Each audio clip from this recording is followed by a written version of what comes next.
look, we recognize this federal government has grown beyond the consent of the governed. It is ravaging the taxpayer 3 ways from Sunday. We can't directly address the discretionary spending and reconciliation, but we can address in a real and meaningful way the main drivers of our $37 trillion in debt, which is the entitlements. And let's be honest, the Republican Party took a pass. Yeah, so look at the three big entitlement programs. Yep. Social Security, you cannot touch in reconciliation at all. You can't touch it. So that falls outside of the purview. Medicare, some portions of that you can't touch. We've been very clear. We're not doing anything for Medicare in this bill. We have major reforms to Medicaid.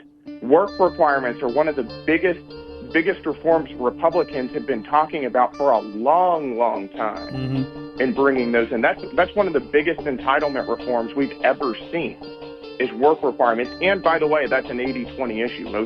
Most Americans of both parties agree with that. We're kicking 1.4 million illegal aliens off of Medicaid.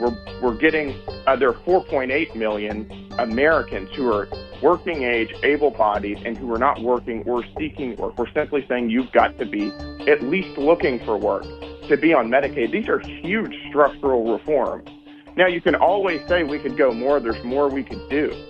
But whenever you look at this, let's break down the component parts of the reconciliation bill. And whenever you do that, it's very difficult for me to look at this and say this isn't actually a great bill. Again, there's all kinds of things you can do to make it better. That's true of any bill. But look, border security, we just talked earlier about that. That was the number one issue of the past election cycle. I think that border security is the biggest crisis facing our country. So deportations. This funds that to a degree that's never been done before.